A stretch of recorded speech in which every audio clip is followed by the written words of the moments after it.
Paulius Liublionis. 12. Aleksandras Ivanauskas. Sargoje ir vartininkas Paulius Pocius. 13. Mantas Gudauskas. 7. Aurimas.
Bangos komandai keitimas.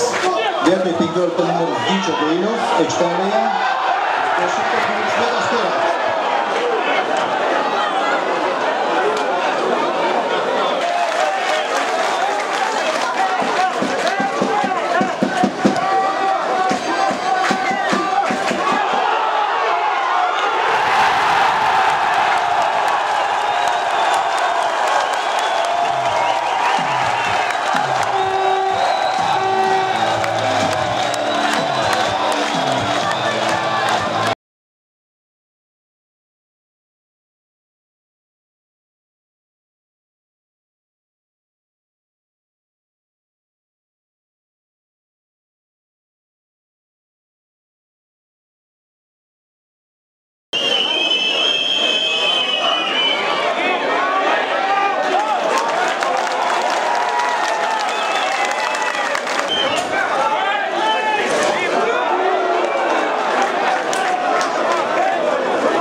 lygiaverčių varžovų dvikova. Pasisekė mums, kad nesurišėm daugiau negu Šiauliai. Šiaip ir Šiauliai turėjo progą, ir mes turbūt turėjom dar progą įmušti įvarčių.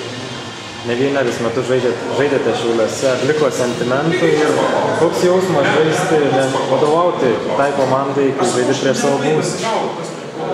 Šiauliam turbūt visą savo likusį gyvenimą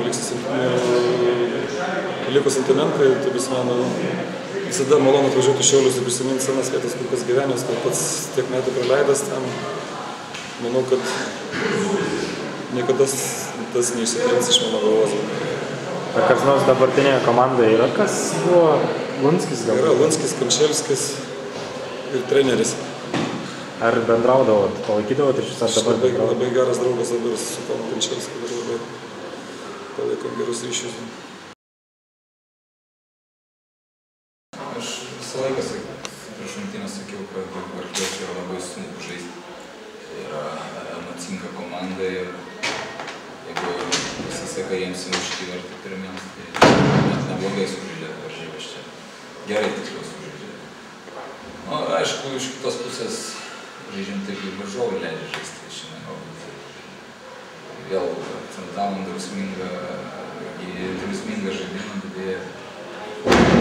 nevykdo žaidėjai trenerių reikalavimų. Tai prie to pasiekoje praleidžiam įvarčius. Aišku, plus šiandien turbūt kaip niekada daug progų turėjom ir jeigu nesugebam iš nuo vartų linijos įmušti, tai turbūt patys kalti. Noriu pasveikinti Bangą, kad su pergalė. Tiesiog pirmia esam patenkinti, kad pavyko atsirevanšuoti už pirmą ratą.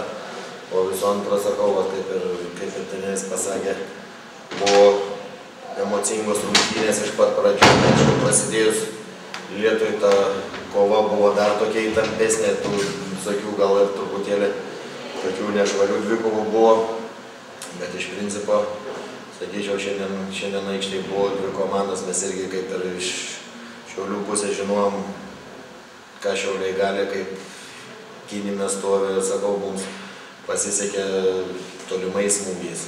Ir sakyčiau, tas pirmas įvartis Tapongos toksai iššautas buvo gražus įvartis, o iš kitos pusės, kas liūdina, kad mes labai daug namie leidžiam galimybių pasiekti įvarčių ir priešininkams, bet šiandien, sakyčiau, Igoris labai stipriai sužaidė ir sakyčiau, mums išgelbėjo to, sakykime, 3 taškus, kur jau galvojau, kad sėdėdamas, kad tikrai taip baigsim taikiai, bet vėl tokia gerai, kad kamuolys atsirado vieno žmogaus kojose, kuris protauja aikštėj ir tokių šansų labai mažai jisai praleidžia, tai taip pat antras įvartis buvo pasiektas ir sakau, džiaugiamės pergalę.